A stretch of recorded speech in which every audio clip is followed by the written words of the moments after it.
গল্প ভালো, আমার চরিত্র ফ্যান্টাস্টিক, কিন্তু আমার কথা যে আমার ঘরে মানুষ 10 জন, চাল লাগবে 2 কেজি, কিন্তু আমার আছে হলো হাফ কেজি চাল, আমি সার্ভাইভ করতে পারবো না। সবাইকে হয়তো বা প্রসাদের মতো বা সিন্নির মতো দিতে পারবো, কিন্তু কাউকে পেট ভরাতে পারবো না। সো একটা গল্প মরে যায় একটা বাজেটের কারণে।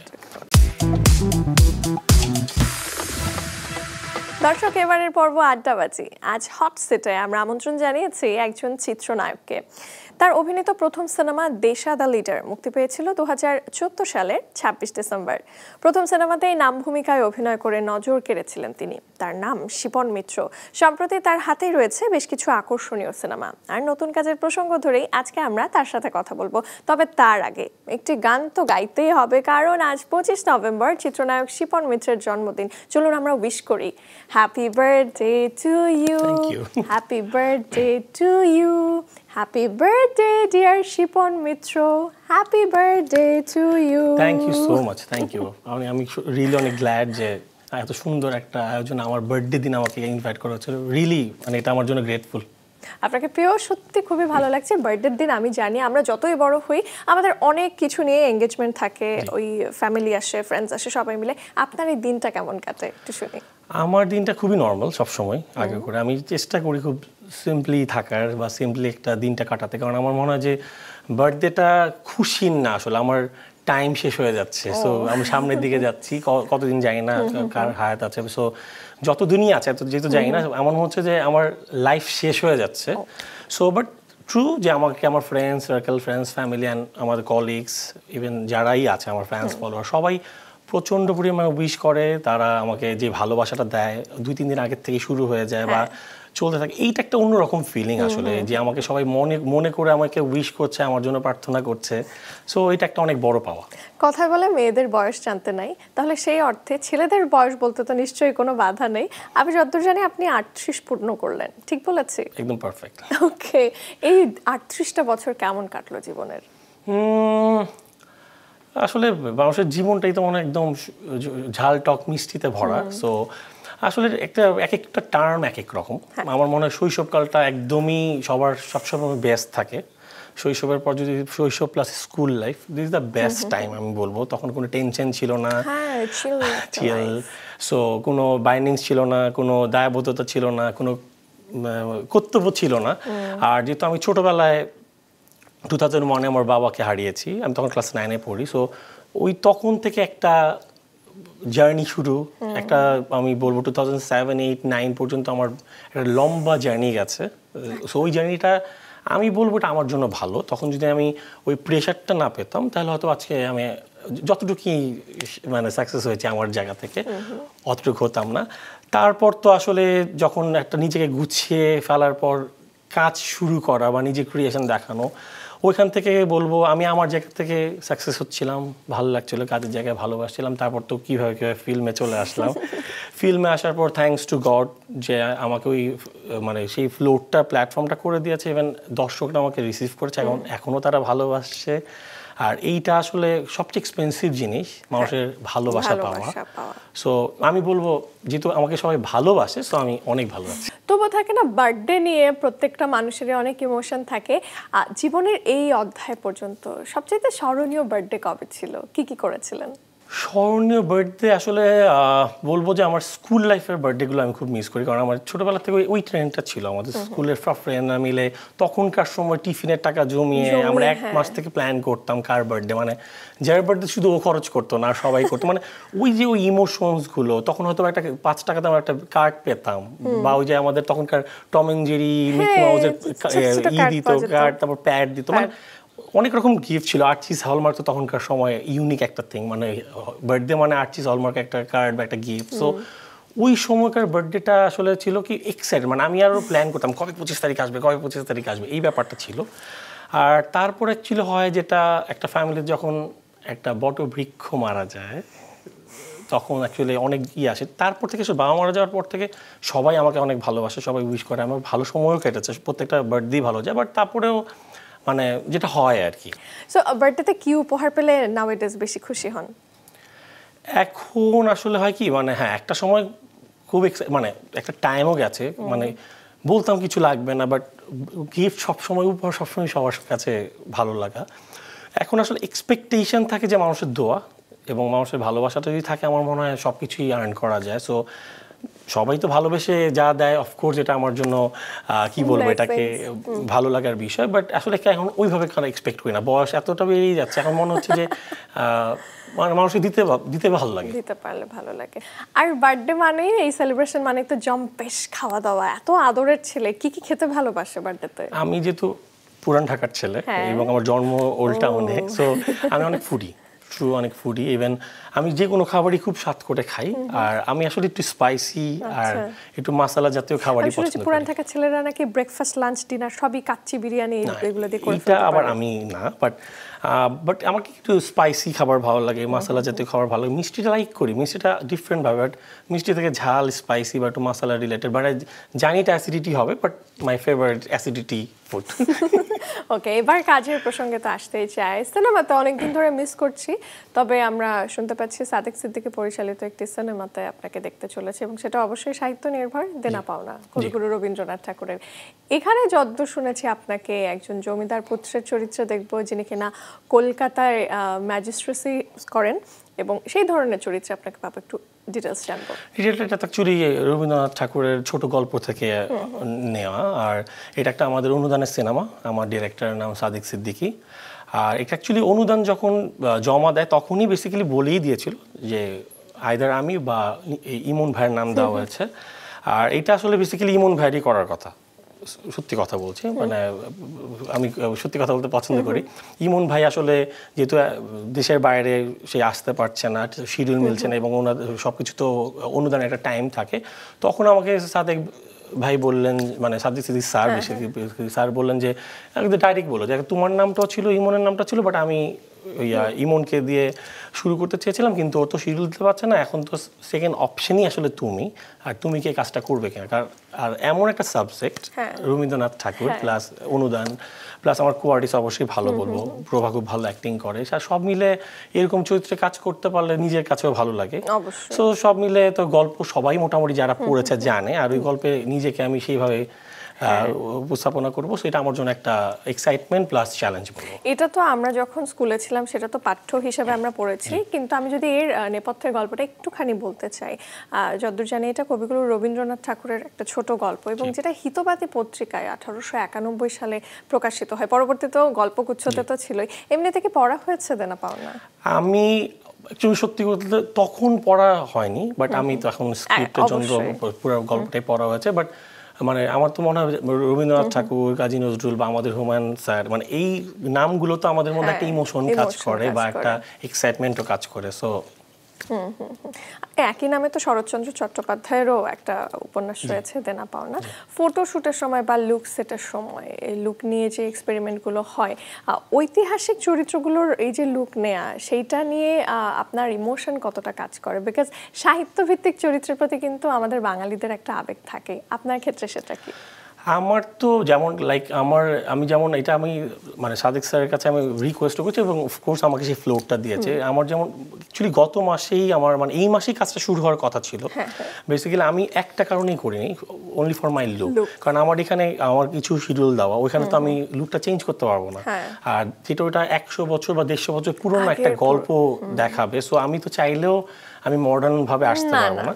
তখন আমি স্যার অ্যাকচুয়ালি আমাকে বলছিল যে তোমাকে আমি এমন টাইমে বলছি টাইম খুব শর্ট, তুমি কি মানে যেমন পুরো ক্লিন শেপ করতে হবে, লুক চেঞ্জ করতে হবে বা কিছু জিনিস বললাম না লুক সেটের জন্য। তখন আমি বললাম যে আমি তো ওইভাবে করবোই না বেসিক্যালি, কারণ আমি যদি ওই চরিত্রেই ঢুকতে না পারি, চরিত্রটা না ফুটে, তখন মানুষও হাসবে আর আমার কাছে অতৃপ্তই লাগবে। সো তারপরে স্যার বললো তাহলে আমরা নেক্সট মান্থে আমরা প্ল্যান করি। ইভেন থ্যাংক ইউ প্রভাকেও, যে প্রভাও শিডিউল অ্যাডজাস্ট করে নিয়েছে, ম্যাচ করে নিয়েছে। সো আমার জন্য ভালো হবে যে আমি একটু ডিফারেন্ট ভাবে আমাকে প্রেজেন্ট করতে পারবো। অফকোর্স। এবং আসতে চাই সাদিয়া জাহান প্রভার প্রসঙ্গে। দেনা পাওনা সিনেমাতে ওনাকে নিরুপমা চরিত্রে আমরা দেখব, যৌতুকের বিরুদ্ধে যিনি বড্ড সোচ্চার। এই চরিত্রে আপনার কি মনে হয় সাদিয়া জাহান প্রভা কতটা পারফেক্ট এবং নিরুপমা চরিত্রটাকে কতটা ওন করে ফুটিয়ে তুলতে পারবেন? আমার মনে হয় আই বিলিভ মানে ও খুব ভালো করবে এবং এটা আমার মনে হবে ও যে তো অবশ্যই অনেক সুন্দর। সো ওকে নিরুপমা এবং সেই মায়া ব্যাপারটা বা এই যে ও যে দিতে পারছে না যত কথার মানে ওর তো সেই ক্যাপাবিলিটি ছিল না। সো ওইখানে যে ইমোশনসটা বা ওকে যে টর্চার করা হচ্ছে বা গল্প যারা জানে, আমি পুরোটা আবার নাও বলি, যারা না জানেই হবে, কিন্তু ওই যে ওই ইমোশনটা আমার মনে হয় প্রভা থেকে পাবে। কারণ আমার মনে হয় মানে যদি প্রভা ফেল করে তাহলে আমার পুরো গল্পটাই ফেল করবে। ওকে, আর কাস্টিং প্রসঙ্গে আরেকটা জিনিস আমরা শুনেছিলাম যে 2022 সাল থেকেই তো মোটামুটি দেনা পাওনা সিনেমা হবে আমরা শুনছি, পরে এটা 2025 অবধি এলো। সেই সময় আমরা শুনেছি যে নিরুপমা চরিত্রে চূড়ান্ত হয়েছিলেন চিত্রনায়িকার দিঘি, এবং আপনি যে চরিত্রে অভিনয় করতে চলেছেন সেই চরিত্রে আপনি নিজেও বললেন যে চিত্রনায়ক ইমন উনি সিলেক্টেড ছিলেন, কিন্তু পরে দুটো চরিত্রেই পরিবর্তন আসলো। নিরুপমা চরিত্র করছেন প্রভা এবং রায় বাহাদুরের সন্তানের চরিত্রে আপনি। এত চেঞ্জেস কেন? আমি যতটুকু জানি, মানে আমি যদি এটা ডিরেক্টরের বলা উচিত, তারপর আমি যতটুকু জানি, যেহেতু পিছনের গল্প আমি না বলেই ভালো, তারপরে যেহেতু কোশ্চেন করছে, আমি যতটুকু জানি দিঘির সাথে যখন ফার্স্ট লট শুট করতে চেয়েছিল তখন ওর হাতে অনেক কাজ ছিল, ও শিডিউলটা ম্যাচ করতে পারছিল না। আর তারপর তো মানে অনুদানের আমাদের সব কিছু ফান্ডিং একটা টাইমের ব্যাপার থাকে, হয়তো বা সব কিছু মিলে আবার সাদিক দিঘি স্যারও ঠিক হয়ে গেছিলো। তারপর অনেক গ্যাপের পর যখন কাজ করতে চেয়েছিল তখন মনে হয় দিঘি আর তখন অতটা ইন্টারেস্ট প্রকাশ করেনি। তারপরে দিঘির বদলে প্রভা আসলো, আর আমি জানি ইমন ভাই করবে। সো ইমন ভাইয়ের জন্য শুভকামনা ছিল, কিন্তু ইমন ভাইও আনফর্চুনেটলি যখন ডেটটা পড়ে যায় তখন অ্যাকচুয়ালি উনি যেহেতু দেশের বাইরে আছেন, উনি কোনোভাবে শিডিউল মেলাতে পারছেন না। ফলে অ্যাকচুয়ালি হয়তো বা লাকে আমিই ছিলাম, এখন আমি করছি। ইন্টারেস্টিং একটা ব্যাপার, বীরত্ব সিনেমাতে তো আপনার অভিনয় করার কথা ছিল, ওখানে চিত্রনায়ক ইমন করেছেন, আর দেনা পাওনাতে রিভার্স। সাইন করার আগে কি আপনারা দুজনে একটু সলা পরামর্শ করে নিয়েছেন? না, আসলে আমি আর ইমন ভাইয়ের মানে বন্ডিংটা খুবই ভালো, অবশ্যই অনেক বড় ভাই, আমার প্রচন্ড স্নেহ করে ভালোবাসে, প্লাস আমিও ইমন ভাইকে খুব ভালোবাসি। ইভেন আমরা আমাদের একটা অপারেশন জ্যাকপট একসাথে কাজ করার সৌভাগ্য হয়েছে, আমাদের প্রচুর আড্ডা হয়, শেয়ার করা হয়। বীরত্বতে যেই ব্যাপারটা ছিল এটা অনেকেই জানে, এটা নিয়ে কথা না বলি, ওটা তো ইমন ভাইয়ের হাতে কিছু করার নেই। সবাই চায় ভালো গল্প, ভালো গল্পে কাজ করা, কে করুক না করুক, আমরা কাজের জায়গায় সবাই আমার স্বার্থপর আমি বলবো। সো বীরত্বতে তো আমি দীর্ঘ 3 মাস আমি এটার জন্য খেটেছিলাম। এনি হাও 11th আওয়ারে বেসিক্যালি ওটা আমি বলবো যেটা আপনার করে মিডিয়া পলিটিক্স যেটা থাকে 11th আওয়ারে, তখন আমাকে আমাকে ব্লেম করে আমাকে বাদ দিতে চেয়েছিল, বাট আমি মোস্ট ওয়েলকাম জানিয়েছিলাম ইমন ভাইকে। ইমন ভাইও আমাকে থ্যাংক ইউ বলেছিল, বাট তখন নিউজটা হয়েছিল যে এভাবেই সবাই জানতো যে শিপন ছাড়লেন, ইমন ধরলেন। আর এইবারের নিউজটা হয়েছে ইমন আউট, শিপন ইন। ইন্টারেস্টিং। এবার অন্য কাজের প্রসঙ্গে আসে, আমি একটা প্রজেক্টের কথা শুনেছিলাম, চাইল্ড অফ দ্য স্টেশন, এই নামে একটা ভিন্ন ঘরানার কাজে আপনি চুক্তিবদ্ধ হয়েছিলেন। এই গল্পটা নিয়ে শুনবো। এই গল্পটা আমি বলবো যে একদমই আমার জন্য এটা ডিফারেন্ট বা নতুন একটা গল্প, বিকজ অফ সবসময় তো মানে একটা মুভিতে মূল চরিত্র চিত্রনায়ক বলি, হিরো বলি, সেইভাবে কাজ করছে। আমি বলবো এই গল্পে আমরা কেউই হিরো না, কেউই হিরোইন না, আমাদের এখানে হিরো হিরোইন আছি আমরা। Basically children of the student মানে বাচ্চাগুলোই আমাদের গল্পের হিরো এবং গল্পটাই হিরো। সো ওইখানে অফকোর্স আমি একটা খুব ভাইটাল একটা রোল প্লে করছি, অবশ্যই হিরোর চরিত্রই করছি, বাট আমি বলবো গল্পটা আসলে হিরো।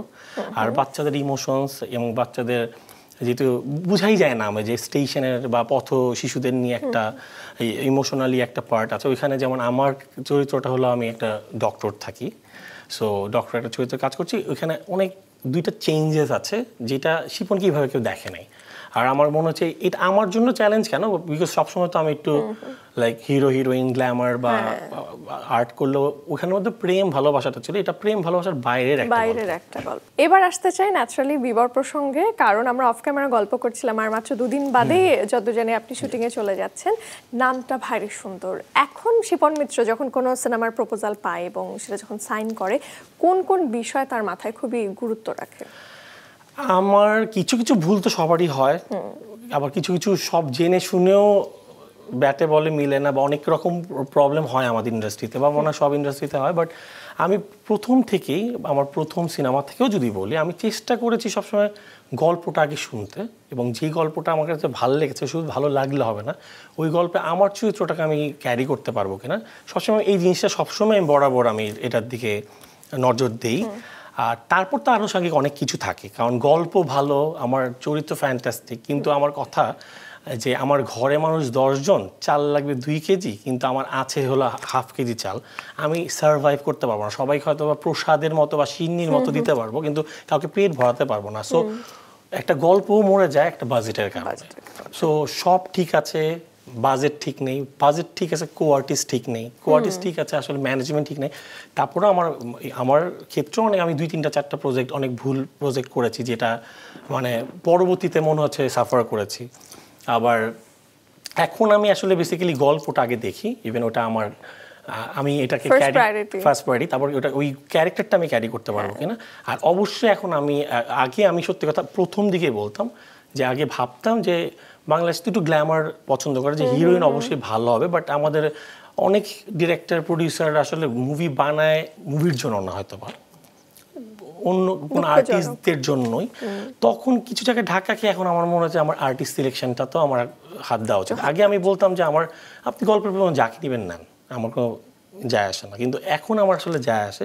অ্যাটলিস্ট যার সাথে আমি দাঁড়িয়ে ওই সিনটা করার মতো আমার সেই অ্যাবিলিটিটাকে চেষ্টা করি তার সাথে কাজ করার।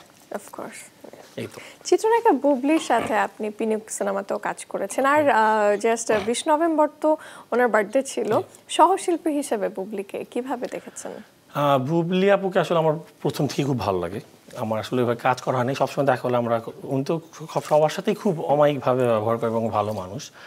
আর মানে পিনিকটাও আসলে কেমন হয়েছে যে ওই যেহেতু ওইখানে আমার ফ্রেন্ড শিমুল খান, ওর সাথে জড়িত জুয়েল ফ্রেন্ড, ওরা আমাকে বললো আমার একটা বিশেষ চরিত্রে তোর কাজ করতে হবে। তখন যখন পুরো স্টোরিটা শুনলাম, মানে বিশেষ চরিত্রটা কি বা আমার কো-আর্টিস্টটাকে, সব মিলে আমার খুব ভালো লাগলো। আর পিনিকের যেহেতু আমি আগের থেকেই ওদের প্রোডাকশন ট্রেলার যেগুলো এখন অন ইয়ার হয় না, বাট আমি দেখেছি আনঅফিসিয়ালি, সো সব মিলে ওদের প্রোডাকশনটা খুব হাইপ আছে। সো আমার মনে হয় যে ওয়াই নট। আর আমার যেহেতু বুবলির সাথে শেয়ার করা হয়নি screen, so first time share করে নিলাম আর কি। আর আই হোপ খুব অল্প আমাকে বিশেষ চরিত্র এবং স্পেশাল খুব অল্প স্ক্রিন প্লে থাকবে, বাট আমার মনে হয় একটু ডিফারেন্টভাবেই শিপনকে দেখবে, দেখা যাবে। এবার একটু মিউজিক ভিডিওর প্রসঙ্গে তো আসতেই হবে। সেই আরাধনার সময় থেকে এর পরবর্তীতে আমরা বেশ কিছু শ্রুতিমধুর মিউজিক ভিডিওতে আপনাকে আমরা পেয়েছি। সম্প্রতি বলো না তুমি কোথায়, এবং আরও একটা কাজ যেটা আমাদের সত্যি কথা মন কেড়েছে, তোমার মায়ায়। এটা নিয়ে একটু জানতে চাই, কোন ভাবনা থেকে এই যে মিউজিক ভিডিওর নিয়মিত মডেল হচ্ছেন আপনি? আমার আসলে মিউজিক ভিডিওর প্রতি প্রথম থেকে একটা আমার কি বলে এটাকে, মানে প্যাশন না, মানে আমার উইকনেস আছে। বিকজ অফ কেন, আজকে আমি অবশ্যই আমার শিপন মিত্র যে ট্যাগটা আসছে নামের আগে চিত্রনায়ক, বা আমি এখন অভিনেতা বলতেই নিজেকে স্বাচ্ছন্দ্য বোধ করি, চিত্রনায়কটা ইউজ করি না। কিন্তু এই শিপন মিত্র জন্ম হওয়ার পিছনে আমার সেই আরাধনা মিউজিক ভিডিও, এবং ওইটা অ্যাকচুয়ালি আমারই বানানো এবং আমার প্রোডাকশন হাউস থেকেই। তখন তো আসলে ফিল্ম করব, অ্যাক্টিং করবো, আসলেই ওই প্ল্যানটা ছিল, আমি বিহাইন্ড দ্য ক্যামেরাতে কাজ করব। সো আজকে আরাধনা দিয়ে আজকে আমি শিপন মিত্র, আমি অবশ্যই বলবো। অবশ্যই সবাই বলে দেশ আদা লিডার খ্যাত, অফকোর্স আমার ভালো লাগে শুনতে ফিল্মে, বাট আজকে দেশ আটাও আমার করা হতো না আমি যদি আরাধনা না করতাম। সো মিউজিক ভিডিও দিয়ে যেহেতু আমি বলবো আমাকে মানুষ চেনে, আমাকে মানুষ ভালোবাসে, এখনো অনেক জায়গাতে ফিল্মের হিরো হিসাবে আমাকে চেনে না, বলে আমি আপনার আরাধনার ফ্যান। সো ওই জায়গার থেকে, আর গান তো সবাই শুনতে পছন্দ করে। আমার মনে হয় যে একটা সিনেমা অনেক সময় স্লিপ করে যায়, আমাদের সিনেমা হলের কন্ডিশন ভালো না, বা এক এক সময় এক একটা প্ল্যাটফর্মে চলে যায় একটা মুভি, আমার কিন্তু সবাই রিচ করতে পারছে না, অনেকে চাইলেও পাচ্ছে না, অনেকে সময়ের জন্য পাচ্ছে না, আবার এখন অনেকে ফিল্মটা দেখেও কম। কিন্তু আমি যদি দর্শকদের সাথে অল টাইম কানেক্ট করতে পারি, আমার কথা একটা ভালো গানে আমি কাজ করলে, আমার কথা 10 জনের থেকে যদি 3 জনের গানটা ভালো লাগে, 3 জন তো আমাকে দেখবে, 3 জনের গানটা শোনার জন্য আমাকে দেখবে। সো আমি স্ক্রিনে থাকতে চাই সবসময়। অবশ্যই আপনাকে আমরা মেকিংও পেরেছি, কিন্তু সেটা নিয়ে আমরা হয়তো পরে কথা বলবো। তবে এবার একটু ব্যক্তিগত জীবনে উকি দিতে চাই। গানের মানুষ তামান্না প্রমিস সাথে প্রেমের সম্পর্কটা কেমন যাচ্ছে? প্রেম, আমরা ভালো বন্ধু, ভালো যাচ্ছে, আমরা ভালো আছি। এখন সবার দোয়া, যাই না কি হবে। শুরুটা কিভাবে ছিল?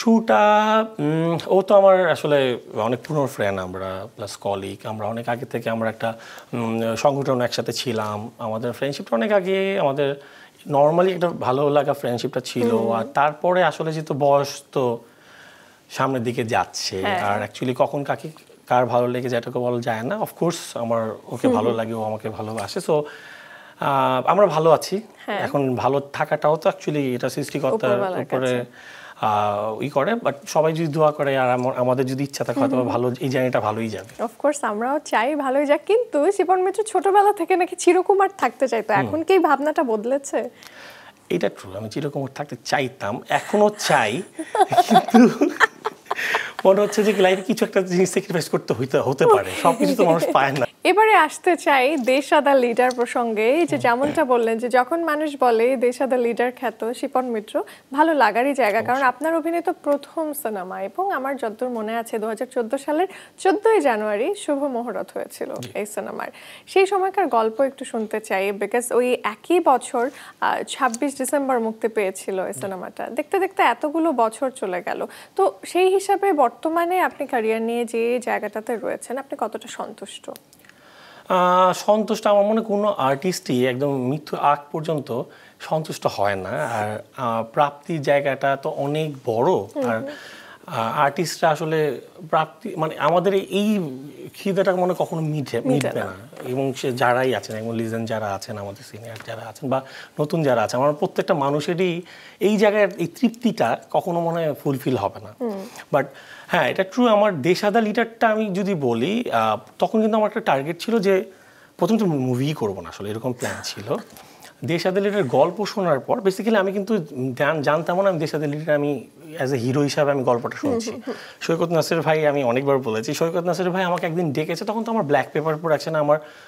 Event management and black pepper প্রচুর প্রোডাকশন চলছে আমাকে একদিন ফোন করে বললো আব্দুল্লাহ জহির বাবু যে সৈকত নাসির নামে আপনাকে একজন ফোন দিবে সে মালয়েশিয়া থেকে ফিল্ম অ্যান্ড মিডিয়ার উপরে কোর্স করে আসছে উনি মনে একটা ফিল্ম বানাবে আপনার সাথে বসতে যাচ্ছে তখন তো আমি কখনো কোথাও অডিশনও দিই না কাউকে বলিও না আমি ফিল্ম করব বা নাটক করব বা অভিনয় করব সবচেয়ে বড় কথা মিউজিক ভিডিও মডেলিং বিজ্ঞাপনে কাজ করতাম তখন বিজ্ঞাপনে কাজ করতে আমার ভালো লাগতো তারপরে আমাকে একদিন আমি বললাম ঠিক আছে একদিন দুপুরবেলা গেলাম দুপুরবেলা জহির বাবু ভাইয়ের বাসায় আমি সৈকত ভাই আর জহির বাবু ভাই বসলাম পুরো গল্পটা শুনলাম আমি না প্ল্যান করছি যে উনি করবে আমার মনে হয় ওনার যেহেতু বাংলাদেশ থেকে আসছে অনেকে হয় না এখানে অনেকজন অনেক রকম পরিস্থিতির শিকার হয় অনেক জায়গায় হয় না একটা টিম নিল যে টিমটা আসলে গোছানো না আমি ভেবেছিলাম যে দেশ আদা লিডারের জন্য মানে পুরো প্রোডাকশন টিমটা আমার হায়ার করবে যে উনি ডিরেকশন দিবে মানে সত্যি বলছি এরকমই প্ল্যান ছিল আমি এবার বলছি তখন আমার অ্যাকচুয়ালি আরাধনার পর প্রচুর নাটকের অফার আসছিল আর ফিল্মের অনেক অফার আসছিল সত্যি কথা তখন না মানে কেন যেন নামগুলো ভালো লাগতো না আসলে মানে আমাদের টাইমটা তো মানে খুব একটা দুইটা ভালো ছবি হয় কিনা মানে কখন খুবই ডিজাস্টার অবস্থা ছিল আসলে ইন্টারেস্টেড ছিলাম না সবসময় না করতাম সৈকত ভাই যখন গল্পটা বললো ছোট্ট একটা ছেলে মানে যেটা হাইটে ছোট হঠাৎ করে গল্পটা শুনে দূর আমার কি সব গল্প টল্প আসে এই সব গল্প যদি আমার লাইফে আসতো আমি তো একটা ট্রাই মারতাম অ্যাজ অ্যান অ্যাক্টর মানে আমি ভাই বলছি মানে আমি তো জানি না আমি বলে ভাই এই যে দেশাটা এটা আপনি আমি বলি মানে আপনি কি আমাকে এই কারণ মানে আমাকে বলেই নেই অ্যাক্টিংয়ের জন্য তারপরে বলে আমার মনে হয়েছে দেশা ইজ ইউ তারপরে আমি বললাম যে ওয়াই মি তখন তো অনেক আর্টিস্টরা ছিল তখন আমার বলছে আমার এমন যে আর্টিস্ট লাগবে দেশ ছেলেটা ও একদম ইনোসেন্ট একটা ছেলে ইভেন এমন একটা ছেলে নতুন কেউ তাকে স্ক্রিনে দেখে নাই যাকে দেখলে কষ্ট পাবে দুঃখ পাবে মায়াও করবে এরকম একটাই এবং আমার একটা ছেলে দরকার তার লুক হোয়াট এভার যাই থাকুক আমার ওর চোখ দরকার বলে আমার আপনার চোখ লাগবে আর কিচ্ছু লাগবে না এটা ছিল আমার ওস্তাদের ডায়লগ আমি বললাম এমন গল্প তখন সত্যি কথা আমি জ্যাজ মাল্টিমিডিয়া চিনতাম না আর আমি যদি মুভি দেখতাম না আমি মাহিকেও চিনতাম না সত্যি কথা সত্যি সরি তা আমাকে জ্যাজ মাল্টিমিডিয়ার কথাও বলে নাই আমাকে খালি বললো যে আপনার যে মেইন লিডে কাজ করবে তার একে নাম স্যার ওনাকে তো ছোটোবেলার থেকে চিনি তখন আমি বললাম আপনি যে এত বড় স্ক্রিপ্ট আমাকে ধরাইছেন আমি তো জীবনে অ্যাক্টিংই করি নাই আমি কী করবো আমার টাইম দেওয়া লাগবে আমাদের কিন্তু মুহূর্ত হয়েছে জানুয়ারি 15 তারিখ মানে 6 মাস আগে থেকে আমার গ্রুমিং হয়েছে তারেক স্যার আমাকে অ্যাক্টিংয়ের মানে আমার হাতে খড়ি আমাকে ক্লাস করিয়েছে স্ক্রিপ্টের উপরে বাট তখন আমাকে ধরনের স্টাডি করা শুরু করলাম বাংলা সিনেমা নিয়ে এখন কে কাজ করছে কি কাজ করছে কোন প্রোডাকশন মানে অ্যাকচুয়ালি ওই মাঝখানে আমার অ্যাকচুয়ালি কথা ওই রিয়াজ ভাই পূর্ণিমাপুরা যখন কাজ করতো ওই টাইমটা পর্যন্ত আমি সিনেমা দেখতাম মাঝখান তার দেখা হয় নাই হিন্দি মানে বলিউড আর হলিউড দেখতাম কিন্তু এরপরে যখন এই যে এতগুলো বছর কেটে গেল তারপরে প্রায় 11 বছর মতো ক্যারিয়ার নিয়ে কি মনে হয় ক্যারিয়ার নিয়ে আমার তো আপস অ্যান্ড ডাউন অনেক ছিল। আমি তো দেশাদার লিডারের পর আসলে চেয়েছিলাম আমি ফিল্ম করবো না। বেসিক্যালি আমি যে এটা ট্রায়াল বেস, দূর আমার এতে হবে না আমি এমন ভেবেছি, কিন্তু দেশাদার রিলিজ হওয়ার আগে আমার এত প্রমোশন, আর আমি অ্যাকচুয়ালি লাকি ছিলাম জাসমিন মিডিয়া, মাহি সব আমার জন্য প্লাস ছিল। তারেক এনাম স্যার, সুন্দর গল্প, সৈকত নাসিরের মতো ডিরেক্টর। আমি তো ফিল্ম রিলিজ হওয়ার আগের থেকে আমি তখন থেকে ফিল করছি আমি বাসে উঠতে পারছি না, চটপটি খেতে পারছি না, রোড সাইডে স্যুপ খেতে পারছি না, কথা যেটা আমার আগের লাইফ ছিল।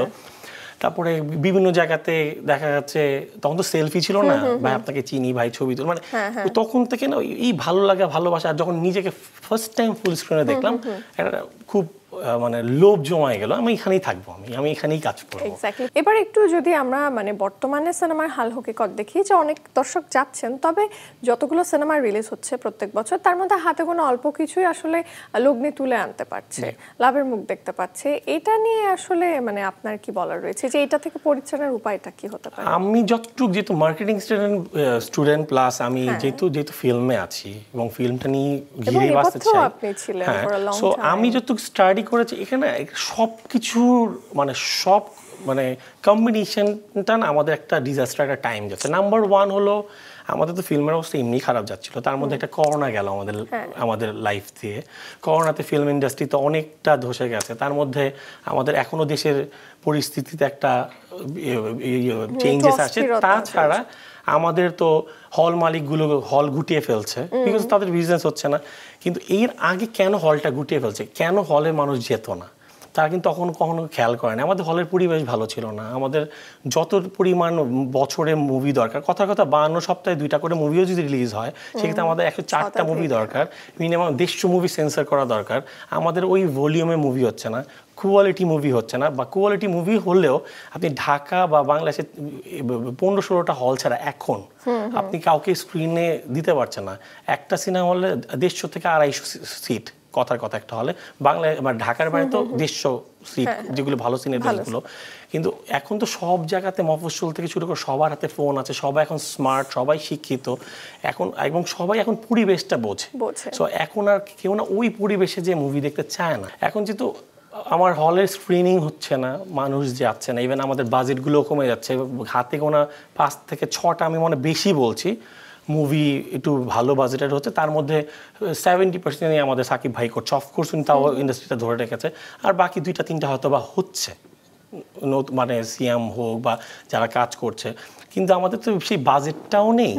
এবং অ্যাকচুয়ালি দর্শক যখন কি পছন্দ করে, মানে দর্শকের কাছে এত মাল্টিপল অপশন, সো তা এখন অ্যাকচুয়ালি দর্শককে না আপনার করা কি বলে, মানে এদেরকে এন্টারটেইন করে বা এদেরকে মানে বোঝানোটা টাফ। কারণ আপনি কি একটা প্রোডাক্ট যখন কিনতে চান, আমরা না একটা শার্ট দেখার জন্য 100টা কিন্তু পেজ দেখি, 100টা আউটলেট দেখি, কারণ আমাদের তো অনেক মাল্টিপল অপশন, এবং কনফিউজড হয়ে যায়। ফিল্মের বেলা তো সেম হয়ে গেছে। এবার একটু খেলাধুলার প্রসঙ্গে আসি। খেলাধুলা করতে খুব ভালোবাসেন, আমরা দেখেছি রিসেন্টলি ঢালিউড ফিল্ম স্টারদের নিয়ে গেমসে ছিলেন, কেমন ছিল? হ্যাঁ, এটাও একটা এক্সাইটমেন্ট, কারণ এত মানে বছরে আমাদের 2-3টা এরকম টুর্নামেন্ট হয় ক্রিকেট ফুটবল নিয়ে, সবসময় চেষ্টা করি আমরা অ্যাটেন্ড করার। আর বিশেষ করে লাস্ট 3 ইয়ার্স ধরে আমরা চেষ্টা করছি, আমি জয় আমাদের যে এই সার্কেলটা, আমরা চেষ্টা করছি একটা এন্টারটেইন করার, গেট টুগেদার করার। এতে দেখা যায় আমাদের ডিরেক্টর বা এইবার যেহেতু ডিরেক্টর অ্যান্ড ঢালিউড স্টার নিয়ে কাজ করা আছে, এর আগের বার যেমন ইনফ্লুয়েন্সাররা ছিল, সিঙ্গার ছিল, পলিটিশিয়ানরা ছিল, আর্টিস্টরা ছিল, ডিরেক্টররা ছিল, এই যে সবার মধ্যে একটা মত বিনিময় বা চেনা যায় না, আর তখন একটা ঈদের মতো একটা আয়োজন হয়, এবং অনেকে নতুন আসছে, অনেকে পুরনো আসছে, অনেকের সাথে ইন্টারাক্ট হয় না, কেউ কাউকে চেনে না, এর মাধ্যমে না একটা সুন্দর টাইম যাচ্ছে, পরিচিতি হচ্ছে, এবং একটা অন্যরকম সময় যায়। আর আমরা অবশ্যই ছোটবেলায় ফিরে যাই, যখন মাঠে থাকি, কে ডিরেক্টর কে আর্টিস্ট তখন মাথা থাকে না, তখন জিততে হবে ব্যাপারটা থাকে। সো ওই কিছুক্ষণ টাইমটা না আমরা একদম টেনশন ফ্রি থাকি, আমার মনে হয় একটা জগতের বাইরে আলাদা একটা জগতে থাকি আমাদের জন্য। সো আমি বলবো যে আমার মনে হয় এটা প্রতিনিয়ত যদি সবাই ফ্রি থাকে এরকম ইভেন্ট করা উচিত, ইভেন মাইন্ড রিফ্রেশ হয়, এতে কাজের গতিও বাড়ে এবং সবার সাথে রিলেশনটাও বিল্ড আপ হয়। অফকোর্স আমি মানে পড়াশোনাটা করতে অ্যাকচুয়ালি একটু ইমোশনাল হয়ে যাচ্ছি। প্রায় 2 যুগ হলো আপনি বাবাকে হারিয়েছেন, এবং সাম্প্রতিক সময়ে অর্থাৎ গত 12ই নভেম্বর বাবার সমাধিতে গিয়েছিলেন। বাবার সাথে কাটানো কোন স্মৃতিগুলো খুব মনে পড়ে? আসলে আমি যদি স্কুলে থাকতে যেহেতু আমার বাবা মারা গেছেন, সো আমি একটু কমই পেয়েছি। আমার বাবা তো ব্যাংকার ছিলেন, সো সকালে আমি যখন স্কুলে চলে যেতাম তারপর বাবা ব্যাংকে যেত। ব্যাংক থেকে আসার পর দেখা গেল ওই টাইমটাতে আমাদের যেই টাইমটা হতো সন্ধ্যায় পড়াশোনা, আর্লি ঘুম, মানে ওই হিসাবে কিন্তু বাবা প্রচণ্ড আদর করেছে। ওগুলো বলে বোঝানো যাবে না, কোনো কিছুর মানে কমতি দেয়নি, কমতি রাখিনি। মানে অফকোর্স আমি লাকি, আমি মানে সবাই সবার বাবার সাথে বাবাকে পেয়ে লাকি, বাট আমি বলবো একটা গ্রেটফুল বাবা ছিল আমার। এবং খুব অল্প বয়সে যেহেতু আমি বাবা হারিয়েছি, বাবার প্রত্যেকটা স্মৃতি খুব মিস করি। আর অ্যাকচুয়ালি একটা ছেলে, আমি মেয়েদের তো মনে আরও বাজে ডিজাস্টার অবস্থা আছে, যত কিছুই থাকুক একটা ফ্যামিলিতে যখন বাবা না থাকে আমার মনে হয় আসলে আর কিছুই থাকে না। সো আমি বাবা মারা যাওয়ার পর একটা লম্বা একটা জার্নি পার করেছি। এটা স্যাড পার্টই থাক, মানুষ হাসতে পছন্দ করে, হাসুক, কিন্তু ট্রু যে বাবার প্রত্যেকটা মেমোরিসই মিস করি। আর আমি চেষ্টা করি, যেহেতু আমার বাবাকে সমাধি দেওয়া হয়েছে, বাবা চেয়েছিলেন তার সমাধি হোক, মাটি হোক, ইভেন উনি যেটা চেয়েছিলেন এবং এমন দিনই মারা গেছেন যে ওনাকে ওই দিন মাটিয়ে দিতে হবে, ওই দিন দাহ দেওয়া যাবে না। সো ওইখানটাতে আমি বছরের চেষ্টা করি, তো অকেশনালি আমাদের 2-3 বার যাওয়া হয় আমাদের, যেমন দিওয়ালিতে, কালী পুজোয়, বাৎসরিকে, এটা তো যাওয়া হয়। আর এছাড়াও আমি যখনই মন খারাপ থাকে বা বাবা মাকে মিস করি, আমি চেষ্টা করি একটু ঘুরে আসতে, গেলে স্পিড পাই, একটু শান্তি পাই। আর এই প্রথম আমি 2 যুগ পরে আমি ফেসবুকে জাস্ট খুব ইমোশনালি আসলে মনে হচ্ছে বাবার সাথে একটা ছবি থাকুক, এই একটা ছবি দিয়েছি আর কি। তা হয়তো কেউ জানতোই না। একদম। আমি যত জানি প্রথম ঈদ সালামি পেয়েছিলেন বাবার কাছ থেকে, মানে কত টাকা ছিল সেটা? তখন তো আমাকে স্কুলে সবসময় 2 টাকার বেশি দিত না, আমার খেয়াল আছে সম্ভবত 50 টাকা পেয়েছিলাম। হিউজ, কিন্তু তখনকার জন্য হিউজ। এবং নতুন নোট দিত, ব্যাংকার ছিল তো, মানে ইভেন আমি এখনো আমার একটা আছে, ফ্যাসিনেশন আছে, নতুন নোট পেলে খরচ করতে খুব কষ্ট লাগে আমার খুব কষ্ট লাগে, কেন জানো, মানে ইভেন ছোটবেলা আমার এখনো অনেক, মানে বাবার আমলের অনেক 2 টাকা, তারপর কিছু নোট আমার এখনো রাখা আছে। বাবাকে যদি আবার কখনো ফিরে পান, মানে অলৌকিক ভাবে কোথাও, কি বলতে চান? আসলে জানি যে মানে কিছু ড্রিম আছে, আসলে কখনো এটা ফুলফিল হবে না এভাবে চিন্তা করি, বাট খুব ইচ্ছে হয় যে বাবাকে যদি পাই খালি একটাবার ধরে বলবো যে আমি তোমার ছেলে, মানে আর মার কথা একটু শুনতে চাই। মাকে বলা হয়নি এমন কোন কথাটা যেটা আমাদের শোয়ের মাধ্যমে বলতে চাই? মাকে আমি আসলে সত্যি কথা, লাইক বাবা মারা যাওয়ার পর, তারপর 2007 থেকে তো আমি একদমই টোটালি আমার মা আমার কাছে, আমার নানি আমার কাছে। সো মাকে আসলে মাটা ভাবাই ছেড়ে দিয়েছি ক্লাস, মানে 2007 থেকে, কারণ সে এখন আমার বাচ্চা, আমার মেয়ে, মানে তাকে অ্যাকচুয়ালি এখন বেশি গার্ডিয়ান আমি আমার মেয়ের মতো করে টেক কেয়ার করি, আমার বাচ্চার মতো টেক কেয়ার করি। সো মাকে সবসময় ঝাড়িতে রাখি, ওষুধ খাও, এই খাও, আমাদের বন্ডিংটা খুব ভালো, ফ্রেন্ডশিপ ভালো। বাট হ্যাঁ, মাকে এটা আসলে বলা হয় নাই যে মা হলো অ্যাকচুয়ালি আমার লাইক পুরো পৃথিবী, ভালোবাসি সবসময় বলি। আর মা আছে বলে হয়তো বা এখন আমি পৃথিবীতে ভালো আছি। নিশ্চয়ই, মানে সত্যি কথা, মা আমাদের সবার কাছেই মানে পৃথিবীর মতন, বটবৃক্ষের ছায়ার মতন। আমরা এটাই চাই প্রত্যেকটা মাই ভালো থাকুক। বাই দ্য ওয়ে, দেখতে দেখতে আড্ডাবাজির একেবারে শেষ পর্যায়ে চলে এসেছে। প্রাণবন্ত একটা আড্ডা দিলাম আপনার আপকামিং কাজের জন্য, আপনার জন্য অনেক শুভকামনা, খুব ভালো থাকবেন। আর বিনোদন সারাদিনকে সময় দেওয়ার জন্য অনেক ধন্যবাদ, কৃতজ্ঞতা। প্রথমেই মাছরাঙের ধন্যবাদ, আমার এত সুন্দর একটা স্পেশাল ডেতে আমাকে ইনভাইট করার জন্য। আর খুব অনেক গল্পের মাধ্যমে মনের অনেক কথা হালকা হয়ে গেছে, থ্যাংক ইউ আপনাকে। আর অবশ্যই বিনোদন সারাদিন সবার পছন্দের একটা মনের প্রোগ্রাম, সবাই দেখে এবং আমরা অপেক্ষা করি। সো সবাইকে অনেক অনেক ধন্যবাদ।